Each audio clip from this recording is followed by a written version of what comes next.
Hi అందరికీ, నేను మీ Subhashini. Welcome back to Subhashini recipes. ఈరోజు ఎంతో రుచికరమైన దొండకాయ ఫ్రైని చేసి చూపించబోతున్నాను. ఈ దొండకాయ ఫ్రై అనేది మనం హోటల్స్కి వెళ్ళినప్పుడు సైడ్ డిష్గా ఇస్తూ ఉంటారు. టేస్ట్ కూడా చాలా బాగుంటుంది అనుకుంటూ ఉంటాం. ఈరోజు ఇంట్లోనే అంతే టేస్టీగా చేసి చూపించబోతున్నాను. ఎలా చేయాలి ఏంటని లేట్ చేయకుండా వీడియోలోకి వెళ్ళిపోదాం. ఇక్కడ నేను 1/2 kg వరకు దొండకాయలని వాష్ చేసి పెట్టి ఉంచుకున్నాను. ఇక్కడ నేను దొండకాయలు ఎలా కట్ చేయాలి ఏంటని చూపించబోతున్నాను. ఇక్కడ నేను దొండకాయ తీసుకొని కింద వైపు మరియు పై వైపు ఉన్నటువంటి ఎడ్జెస్ని తీసేసి ఈ విధంగా సన్నగా నీట్గా కట్ చేసి పెట్టి ఉంచుకున్నాను రౌండ్గా. మీరు కావాలంటే చిన్న చిన్న ముక్కలుగా కూడా కట్ చేసుకోవచ్చు. ఎంత వీలైతే అంత సన్నగా తరిగి ఉంచుకోవాలి. అండ్ అలాగే స్టవ్ ఆన్ చేసి కడాయి పెట్టుకుని 2 టేబుల్ స్పూన్ వరకు ఆయిల్ని అయితే వేస్తూ ఉన్నాను. అండ్ అలాగే కొంచెం వేరుశెనగ గుండ్లు కూడా వేసుకొని ముందుగా వేయించుకోవాలి. వేరుశెనగ గుండ్లు వేయటం వల్ల టేస్ట్ అనేది చాలా బాగుంటుందండి. ఈ దొండకాయ ఫ్రైలోనే కాదు, బెండకాయ ఫ్రైలో కూడా చాలా బాగుంటుంది. దేంట్లోనే వేసుకోవచ్చు ఈ వేరుశెనగ గుండ్లు అనేవి. చూడండి, ఈ విధంగా అయితే వేయించుకొని ఒక చిన్నపాటి బౌల్లోకి అయితే తీసిపెట్టి ఉంచుకోవాలి. నెక్స్ట్ అదే కడాయిలో తాలింపు గింజలను అయితే వేసుకోవాలండి. తాలింపు గింజల్లో జీలకర్ర, పచ్చెనగపప్పు, ఆవాలు, కొంచెం మినపగుండ్లు కలిపి 1 స్పూన్ వరకు వేసుకున్నాను. అండ్ అలాగే కొంచెం తెల్లబాయలు, కొంచెం ఉల్లిపాయను కూడా వేసుకుని ఈ విధంగా లైట్ గోల్డెన్ కలర్ వచ్చేంత వరకు మనం వేయించుకోవాల్సి ఉంటుంది. లైట్ గోల్డెన్ కలర్ అయితే వచ్చిన తర్వాత కొంచెం కరివేపాకు రెమ్మలను కూడా వేసుకొని మరి కొంచెం సేపు వేయించుకోండి. ఈ విధంగా వేయించుకున్న తర్వాత ముందుగా కట్ చేసి పెట్టి ఉంచుకున్న దొండకాయ ముక్కలను కూడా ఈ విధంగా వేసేసుకొని పైకి కిందకైతే నీట్గా కలియబెట్టుకోండి. ఇక్కడ నేను చూపిస్తున్న విధంగా పూర్తిగా కలిసేంత వరకు కలుపుకున్న తర్వాత రుచికి సరిపడా మనం సాల్ట్ అయితే వేసుకోవాల్సి ఉంటుంది. ఇక్కడ నేను సాల్ట్ అనేది 1 స్పూన్ వరకు వేసుకుంటూ ఉన్నాను. అండ్ అలాగే కొంచెం పసుపు కూడా వేసుకోవాలండి.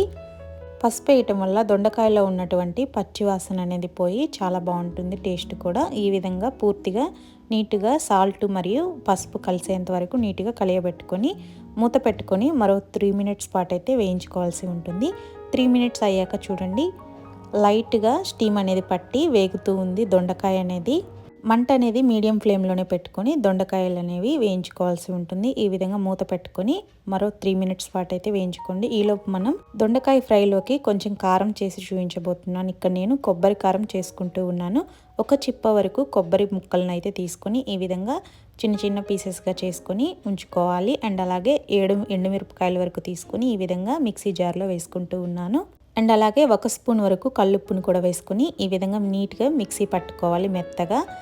అండ్ అలాగే ఒక పెద్ద తెల్లబాయిని అయితే తీసుకొని ఈ విధంగా నీట్గా అయితే వేసేసుకోండి. ఏమి తొక్కు తీయని అవసరం లేదు. ఈ విధంగా అయితే మొత్తం తెల్లబాయిని వేసుకొని మెత్తగా మిక్సీ పట్టుకోవాలి. మరొకసారి చూడండి, ఫ్రైలోకి మనకి కొబ్బరి కారం అయితే రెడీ అయిపోయింది. సో ఈ విధంగా చేసుకొని పక్కన పెట్టేసుకుందాం.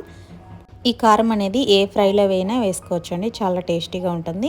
ముందుగా మనం మూత పెట్టి ఉంచుకున్న దొండకాయలు ఎలా ఉన్నాయో చూసేద్దాం రండి. చూడండి, నీట్గా వేగిపోతూ ఉన్నాయి దొండకాయలు అనేవి. మరొకసారి కిందకి మీదకి కలయబెట్టుకేసుకోండి. ఈ విధంగా కలయబెడుతూ ఉండడం వల్ల దొండకాయలు అనేవి ఈవెన్గా వేగిపోతూ ఉంటాయి. చూడండి, నేను మరొకసారి మూత పెట్టేసి మరో 10 మినిట్స్ పాటు అయితే మీడియం ఫ్లేమ్లోనే పెట్టుకొని వేయించుకుంటూ ఉన్నాను.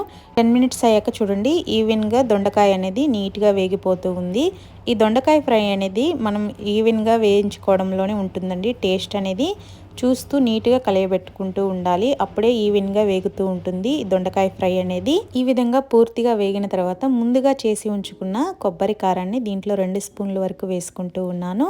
మీరు స్పైసీ ఎక్కువ తినాలి అనుకుంటే మరొక స్పూన్ కూడా వేసుకోవచ్చు. ఇక్కడ నేను స్పైసీ అనేది లిమిట్గా వేసుకుంటూ ఉన్నాను. మీరు ఈ విధంగా కనుక చేసుకున్నట్లయితే హెల్తీగా ఉంటుంది. అదేవిధంగా టేస్టీగా కూడా ఉంటుందండి. మనం ఆయిల్ని కూడా ఎక్కువ యూస్ చేయలేదు. ఇక్కడ నేను కొంచెం కొత్తిమీరను కూడా నీట్గా కట్ చేసుకొని ఈ విధంగా వేసుకుంటూ ఉన్నాను. కొత్తిమీర వేయటం వల్ల టేస్ట్ అనేది మరి కొంచెం బాగుంటుందండి. అంతేకాకుండా ముందుగా వేయించి పెట్టుకున్న వేరుశెనగ గుండ్లు కూడా వేసుకొని నీట్గా కిందకి మీదకి నీట్గా కలయబెట్టేసుకోండి. చూడండి, మనకి దొండకాయ ఫ్రై అనేది ఫైనల్గా రెడీ అయిపోయింది. చూసారు కదా, మీరే ఎంతో టేస్టీగా హెల్తీగా చేసేసుకున్నాం. అచ్చం హోటల్లో తిన్న టేస్టే వస్తుందండి. ఇంకెందుకు లేటు, మీరు కూడా తప్పకుండా ట్రై చేసి చూడండి. మీకు ఎలా వచ్చింది ఏంటంటే మీ అమూల్యమైన కామెంట్ని నాతో తప్పకుండా షేర్ చేసుకోండి. ఈ వీడియో మీ ఫ్రెండ్స్కి, మీ రిలేటివ్స్కి షేర్ చేయండి. కొత్తగా ఎవరైనా ఛానల్ చూస్తున్నట్లయితే సబ్స్క్రైబ్ చేసుకోండి. మరో చక్కటి వీడియోతో మీ ముందుకు వస్తాను. Thank you for watching. Bye bye.